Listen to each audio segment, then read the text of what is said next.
Namaskar, I am Dr. Rama Paudel. Welcome to 12th episode of SCIPOD, the conversation on science, policy and development issues in Nepal. Global IME Bank, सबैका लागि bank.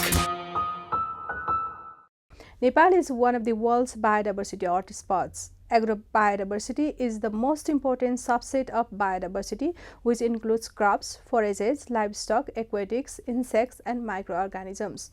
Nepal is rich in agrobiodiversity but is in rapid decline due to the intensification of agriculture, such as the use of single varieties in large areas, pesticides, and modern techniques. The dual challenges of climate change and agrobiodiversity loss has serious impact on the sustainability of the food system in Nepal.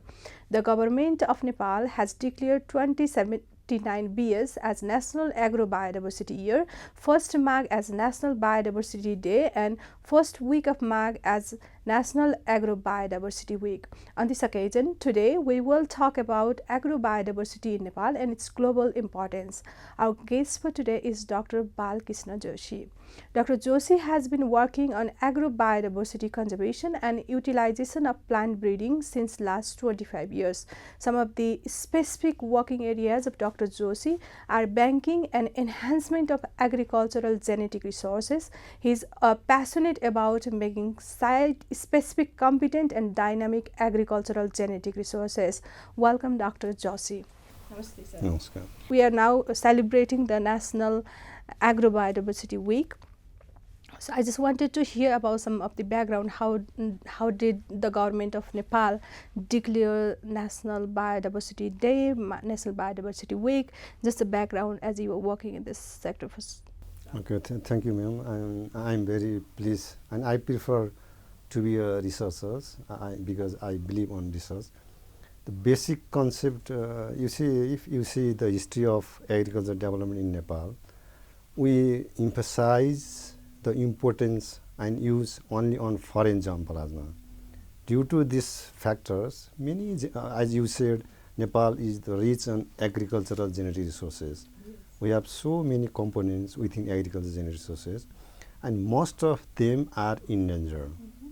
And this is the main clicking point, how we can, and this is also challenge to us as agriculturists and as a plant breeder. Because for plant breeders, we need thousands of genetic resources to develop one competent, not only national level, but competent in a global level. What I realized, if we always talk on as Nepal is agriculture rich country, but in another scenario, we are losing most of them. And we think and discuss how we can conserve or utilize or recover the native genetic resources. And during the discussions, one of the strategy is to bring the awareness to the community or to the farmers or to whole Nepalese people, so that it helps to provide the respect to the native genetic resources. And this way we then documented. I myself wrote one concept note. What are the strategies that our government should take in to conserve and to make the local genetic resources competent?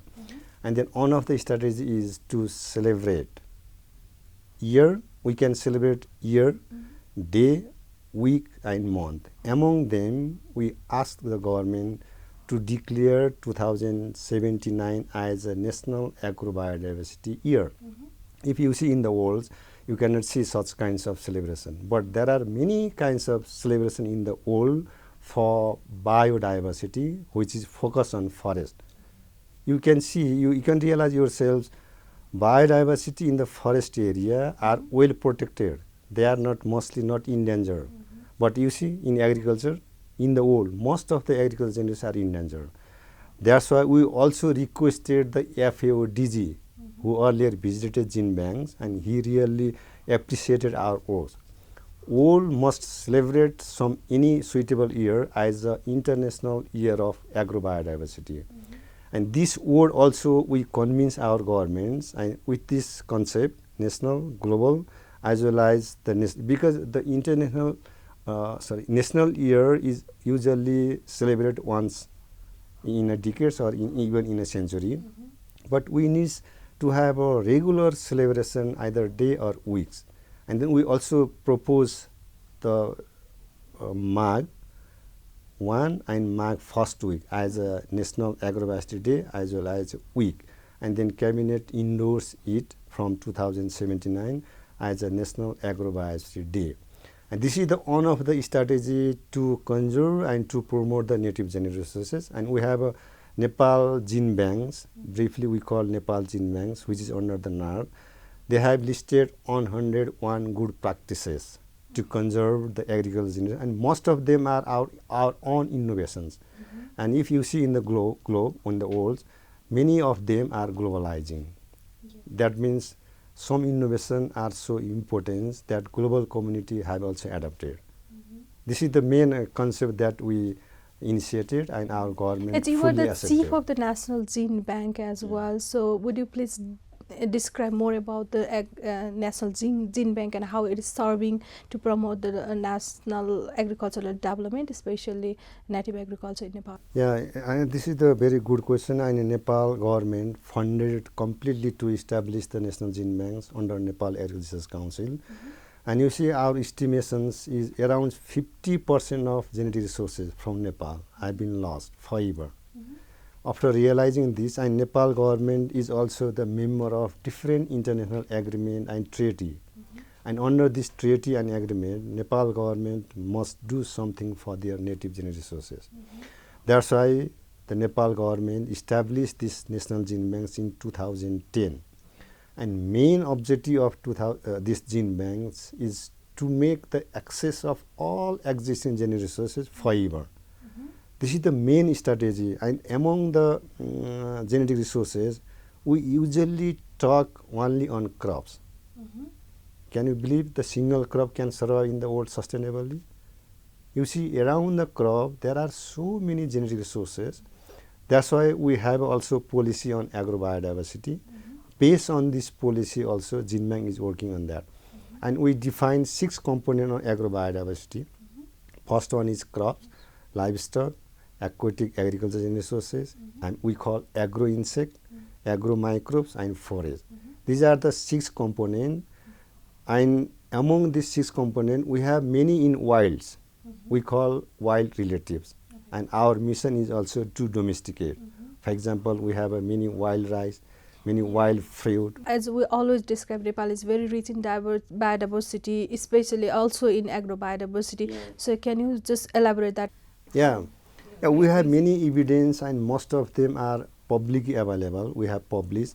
One example in rice, we found 5 wild rice in the wild area, but none of them have been domesticated, neither they are categorized, neither they are taught in academic institutes. And almost more than 3,000 land races of rice, for example, Jumli Marsi, Kala Namak, like that. Global community, they themselves listed, Nepal has more than 3,000 land races of rice. So rich we are, but over the year, we believe and we always talk the high yielding variety is important. And we imported many genetic resources from outside. We call these as a high yielding variety. And due to the expansions of high yielding variety, many of them lost. This is the one example. The similar case in agro-insect, agro-microbes, livestock, forage, and aquatic. In aquatic, you know the rainbow trout, so popular. Do you know, better than rainbow trout in terms of taste, nutrition, we have many species. Asla. You can ask farmers as well. Asla is far better than rainbow trout. So we have a potential So to that means globalize. that we were already enriched on those resources, but we imported. Yeah. We are rich not only for the nation, but for the global community. The taste of the Himalaya is far better than taste from other area.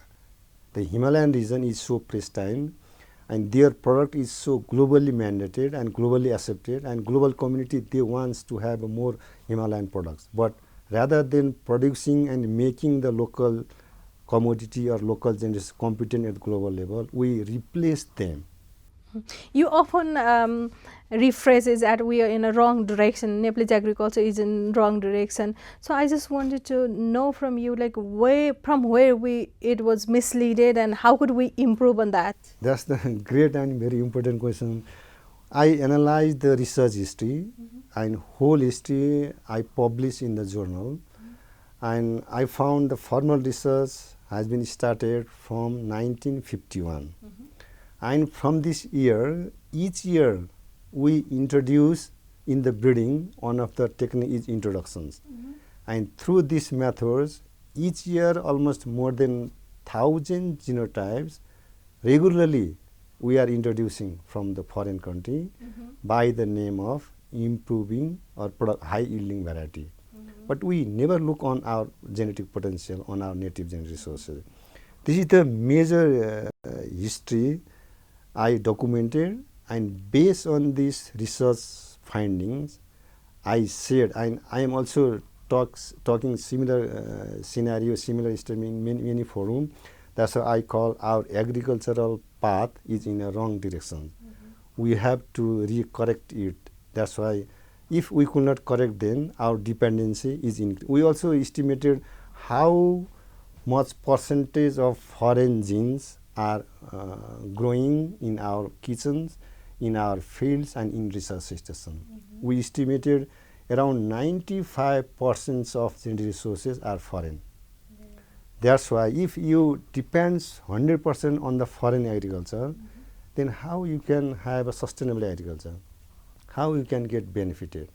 This is the major question. That's why I must say our agriculture should be redirected.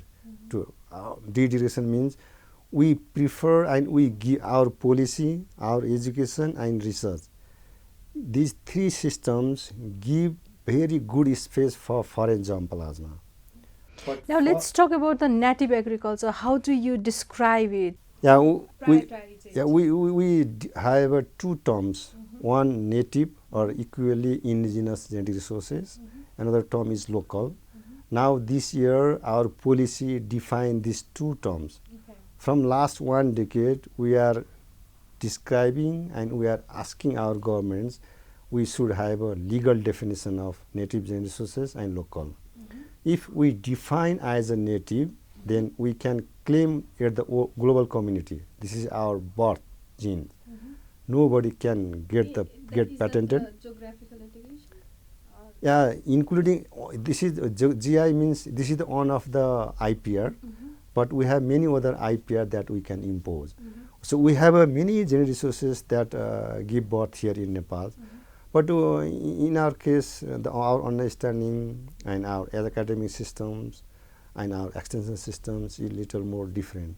Rather than making and respecting our local, not only the genetic resources, but we have many traditional technology, many culture, many indigenous knowledge. But we do not love these things. Neither. And we still love it, but we haven't like really prioritized. If you love, then what you work. did? As you are academician, did you mention in your textbook about the Bhaktapur cord, Jumli Marsi, Himalayan bee? Did you include? What the love means? Love means you love your children because then you started teaching him or her. That means making your children by investing yourselves so that the children can compete at the global level. In the same scenario, if you love the indigenous genetic resources, that means you must invest on the local genetic resources to make these global competent. Not just say I love the local genetic resources. That's not enough. You have to make, your plan is to make, I should say, we have to add the value in the local genetic resources. Many people believe local genetic resources are not. It's not so long, like it's almost like 14, 15 years of the establishment of Genebank, and I see the good examples are coming up.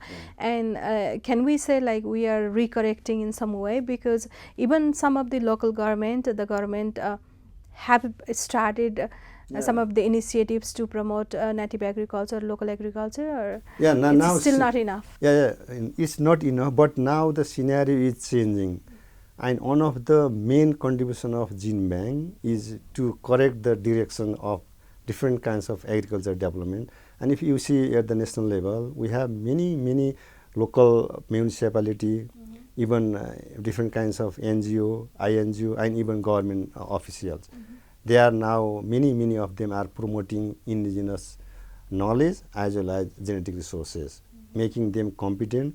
And we have also contributed, the Genebank have also contributed to reformulate the policy in different, at local, province level, and then national level. 2023, we celebrated International Year of Millets. Yeah. You edited a book. We call this in Nepali Grantha. Grantha means everything, whatever we have, so many. If you see the books, the millet, many people believe millets, we don't have much information. But we dig out at national level. We found this millet books is, in terms of number of pages, is larger than the rice compendium. We also publish the rice compendium.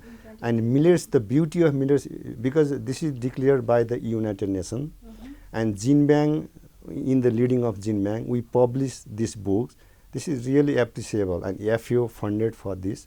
And we also celebrated many kinds of programs on that years, and we collected. You see, millets in Nepal means just many people call finger millets. That's not. We have 12 different kinds of millet species that are very nutritious and healthy. And this year, in 2023, we collected all types of millets.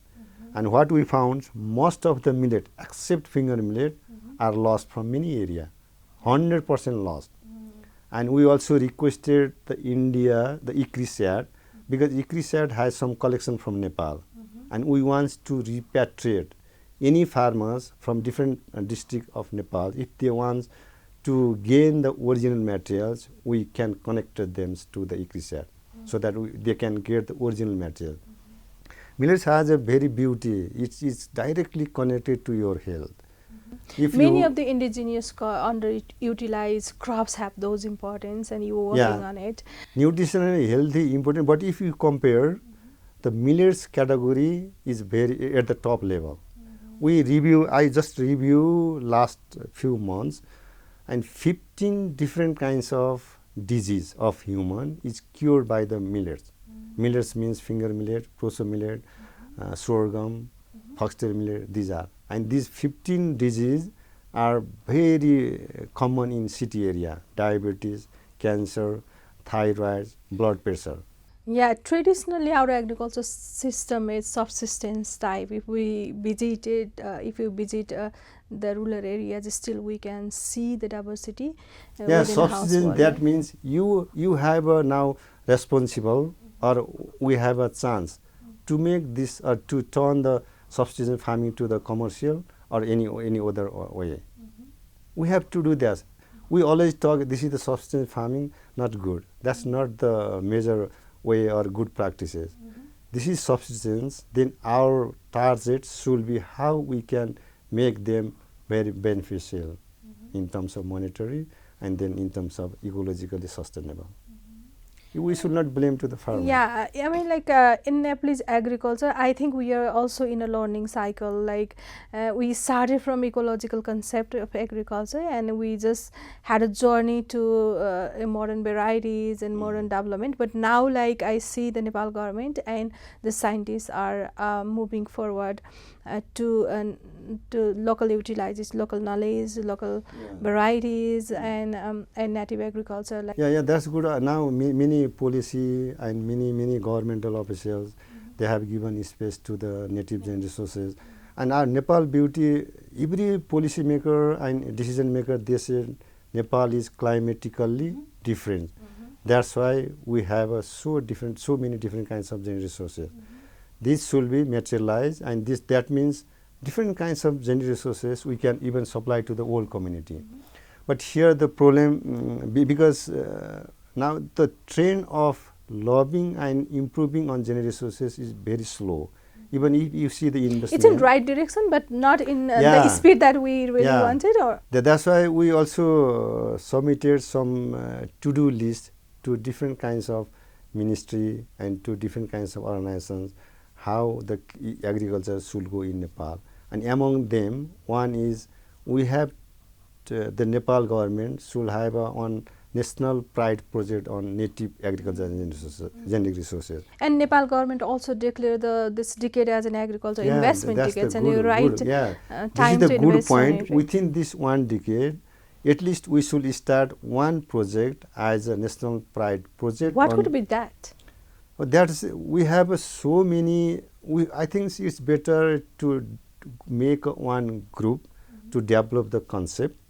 Genebank can lead for that. We can develop the concept, and we have because in Genebanks we have all kinds of genetic resources, including livestock, insect. We call agro insect, agro microbes, and aquatic.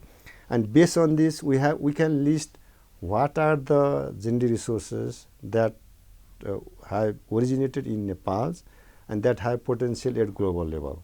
Because our target is to get the money from foreign country. We have potential genetic. We call globally important genetic resources in Nepal. We have listed them. Okay. Based on this list, we can invest and then we can export.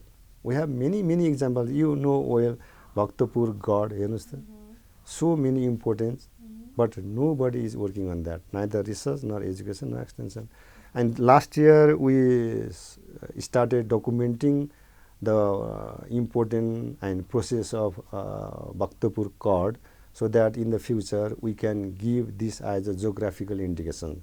We also had a talk with the Department of Industry, because GI is under Department of Industry, and Genebank GI is also one of the strategy to conserve the genetic resources. That if you can provide the GI, then the community can get directly monetary benefit, monopolizing the market. Another example is farming pear.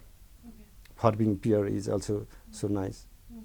We have so many different kinds of products that we can commercialize. And this, for initiating this National Pride project, one small key group should be formulated by the Ministry of Agriculture and Development. And then within 1 or 2 years, we can develop the mega projects. And Nepal government must invest on that. Also, we can organize on donor meeting.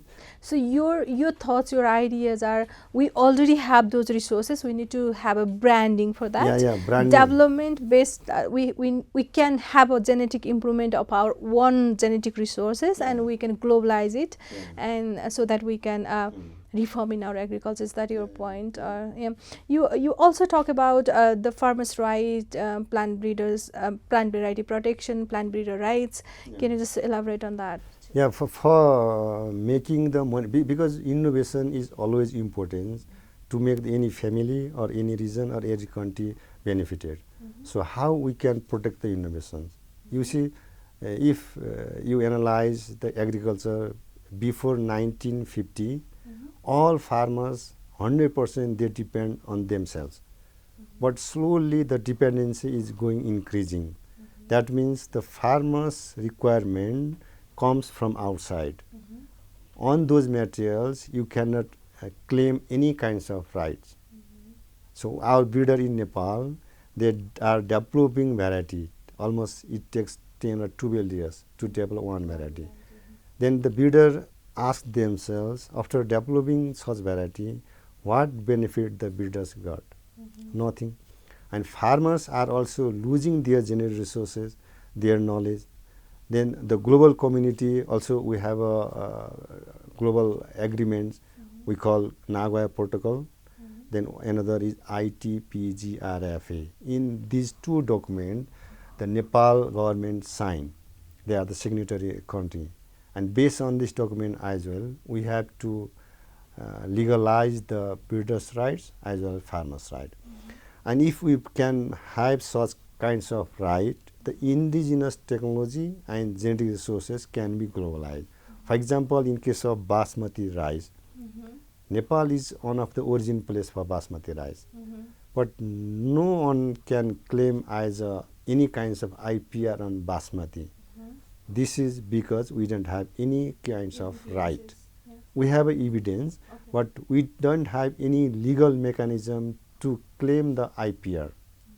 So if we have a PBB and FR rights, then we have listed 100 different kinds of agriculture products in Nepal that can immediately apply or claim for any kinds of IPR. Okay. We have made the ready, and we also having regular discussion with the Department of Industry and also Ministry of Agriculture Development, and they are also supporting us. And now the policy or legal act for geographical indications is underway. Probably after 1 year we will have it, and then we can claim for IPR. So if you see in the world, there are thousands of genetic resources that are patented by breeders and farmers. Simply in India, more than 4,000 farmers variety. Farmers themselves, they patented this rice. I said Nepal is the birthplace of different kinds of agriculture innovations. None of the agriculture innovation have been patented. Patent Why is is the broad that? terms, Yeah. but we should say intellectual property. Among the different kinds of intellectual property, patent is one of the modules that we can build. But in Nepal, nobody is on thinking that. We don't have a legal mechanism even to get the patent on, to get the intellectual property on different So kinds who of should medicine. work on that to make a legal rights? Policy maker, the first comes policy maker, and for policy maker, technical teams should support him. My concern is because these all are agriculture related. That's why Ministry of Agriculture and Development should work on that. You know the copyright. Copyright is managed by the Ministry of Culture and Tourism, something like that. For that means the agriculture related intellectual property should be led by the Ministry of Agriculture and Development. Last week we had a meeting on PBB and FR, and also our secretary visited, and he also have a good speech on that, and he also asked to submit refine bills, and we also asked him the Ministry of Agriculture and Livestock should lead all kinds of intellectual property related to agriculture, including geographical indication, patent rights, variety rights, farmers' rights. So many we can have. There seems lots of things that the Ministry of Agriculture can do right now. That's why I earlier said our agriculture is wrong directions.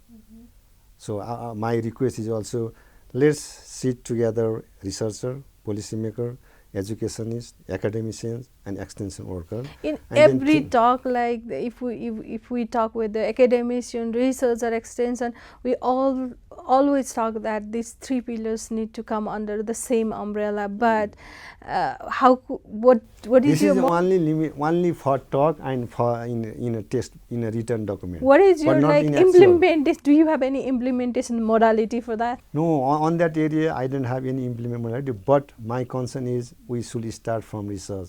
For example, let's work all three sectors in Bhaktapur courts. We researchers have to develop the evidence and the protocol and scientifically verified. Then after having that, the policymakers should provide the rights to the farming community. And extension and market should ensure the right and should expand the value or beauty of this. So together with this single community, we can work together. We can start from one commodity after identifying the best one, and then that can be the piloting or modeling mechanism. We have many options and many concepts, but we never respect the local innovations. You have your own innovations, but I think academicians, they are not respecting your innovation rather than we respect the foreign innovations. So as we already discussed about how important the agrobiodiversity here in Nepal, so let's focus on some of the important aspects, like as we mentioned in crops, animals, insect, some of the key examples. Can we just discuss on that? Yeah, we always say agrobiodiversity is for 5 sectors. One, to secure food, to secure nutrition, to secure your health, business and environment. And if you analyze yourselves in your area, you can see these 6 components of agriculture genetic resources are securing these all things. If your agrobiology is some kinds of disbalance or if genetically eroded, then you will have a problems. We are facing the same problem. For example, earlier many peoples, they eat different kinds of millet. Their health was so beautiful. They never used such chemical based medicines. But now we completely depend on the chemical based medicines.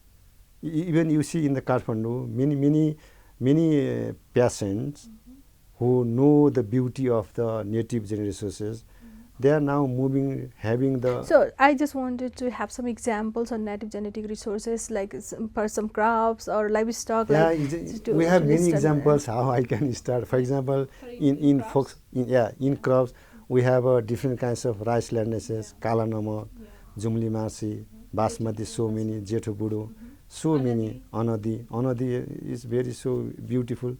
We have different kinds of product. The farmers know how can prepare this one.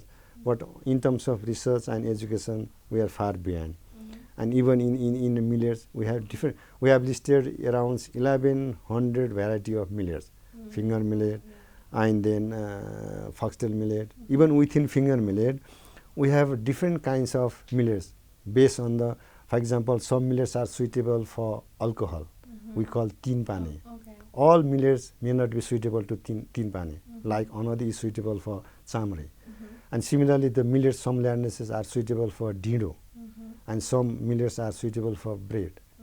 But you see, in any documents, formal or informal document, we don't have such kinds of report.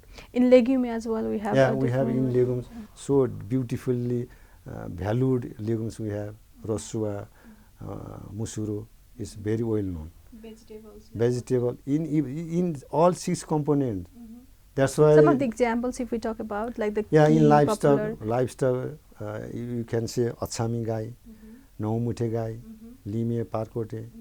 They are really adapted to the harsh climate. Now many people, and we barley, believe buckwheat, barley, buckwheat. Buckwheat in the old Nepal is almost at the top level in terms of origin and diversity. Really? Yeah, many countries, you can search yourself, many countries, they took away some beautiful landraces we call bhate fapar. It means the farmers where the rice cannot grow, the farmers eat this bhate landraces. We call in English they call foreign community, foreign peoples they call rice tartary buckwheat. But noun, if it is noun, I suggest not to translate. Why we call rice tartary buckwheat? It is bhate fapar. The noun is noun. So we should start calling this bhate fapar. Bhate buckwheat, and many people in far western, they cook as a rice. That's why they call bhate fapar. Such example, we have many, even in insect. You know the Serena bee, we have at least 3 ecotypes of bee. Himalayan bee, hilly bee, and tarai bee. But we have not working on that. We also should dig out at the gene level. Even within a Himalayan bee, you can see many diversity. That means nature has given you to develop the more productive bee using simply the gene resource available in the Himalayan region. You see, we have a house-specific diversity. That is a big scope for the scientists and researcher working on insects, breeding, all and 6 everything in components. Nepal. You see, if before the real development of agriculture, if you visited from far west to east, you will have a different kind of taste. But after the introduction of modern variety, if you travel from east to west, you will have the same rice landraces and the same curry or achar of this seasonal tomato, every kitchen, every table, every plate. But before introduction, each household has a different genotype. That means different product, different taste. From any year, like with the Biodiversity Week, the government of Nepal can work on a pride project on native agriculture or local agriculture so that we can highlight our original agriculture back. All people should focus on that, having the national pride project. And this is not only importance in terms of respecting the local generations, but you all know, not only you, all the community know local generations are well adapted. Any harsh climate, they can survive, they can produce something. And they are climate resilient. Yeah, that's why during this climate changing scenario, they are the hero. If you see, we also tested Nepal Genebank tested and compared the beauty of local genetic resources with improved ones. We found around 50% of local land masses, they are producing more than the improved ones. They are therefore they are not only, we use one terms, this is the new terms you may not be familiar, we call ecological yield. In the olds, comparing the genotypes performance, we always use single trait. For example, in case of rice, we use single grain. But we never thought one, rice if you grow in the field, this is not only for the human, this is for ecology and all the living entity that are available here, there. So our gene bank is working on that, on those genetic resources which has a better ecological yield. Ecological yield means grain yield, the contribution for agro insect, contribution for air, contribution for environment, contribution for soil.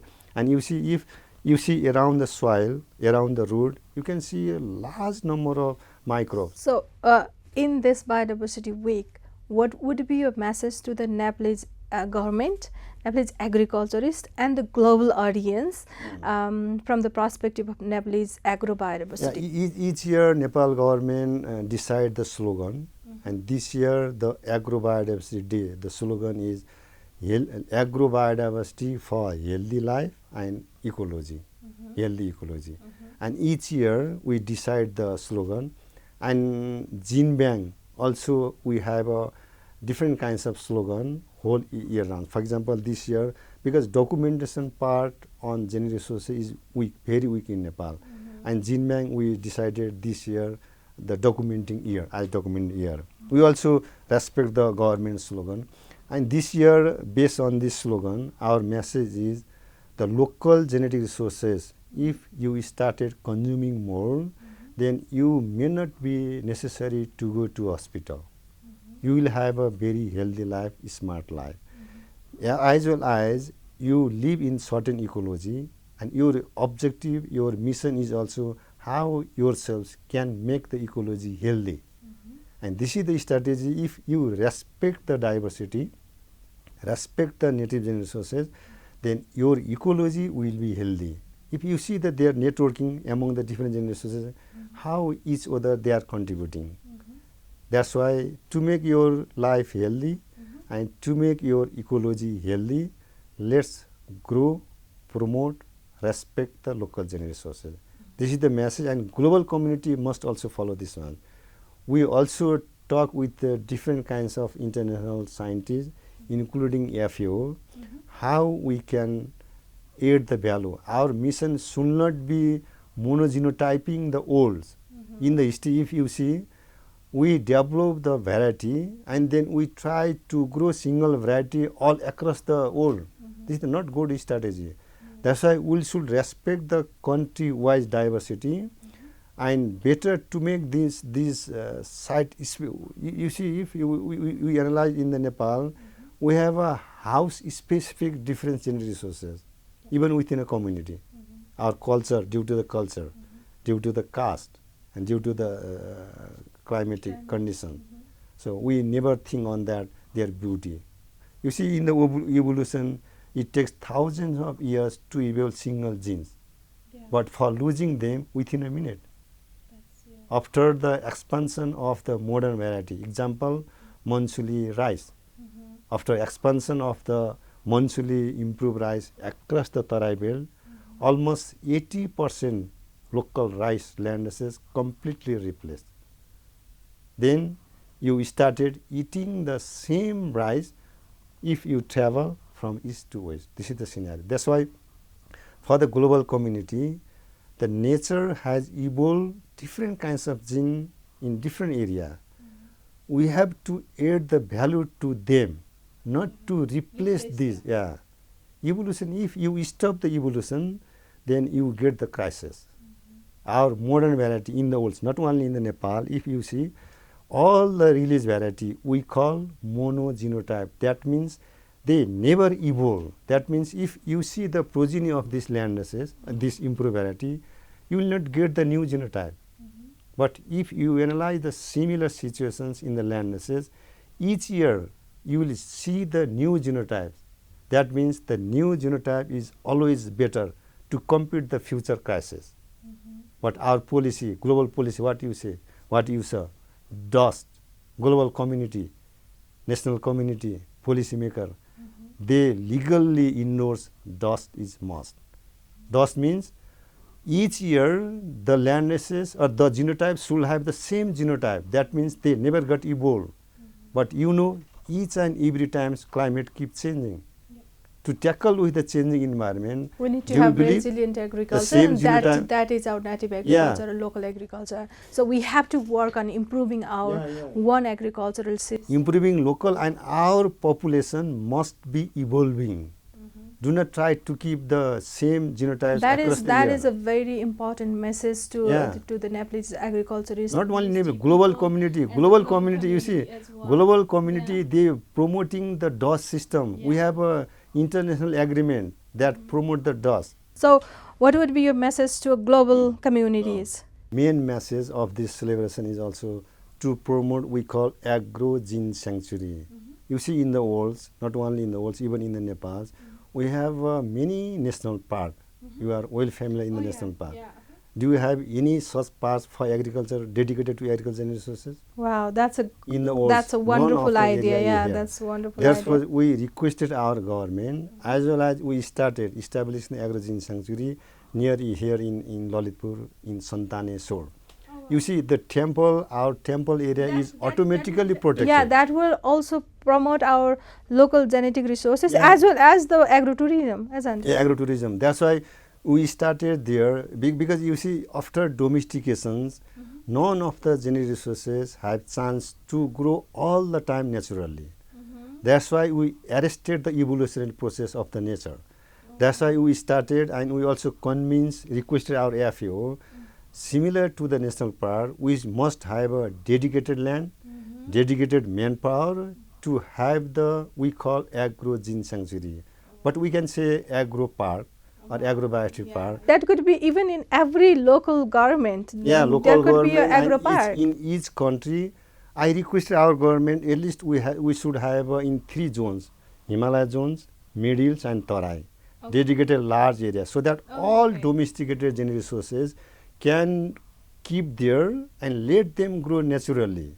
And Wow, they that's can an amazing compete. idea. Yeah, they can compete naturally, and one of the competent will grow together there forever, and among them we can select.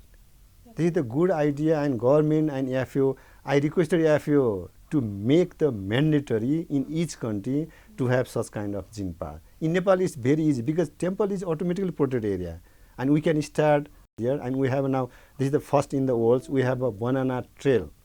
We have many trail, but have you saw any agrobiodiversity trail? And then we started in Santaneshwar. We planted there the local banana of 40 land masses, around 100 plants. That's amazing. You can have your own visit in banana trail. It's near to Kumaltar.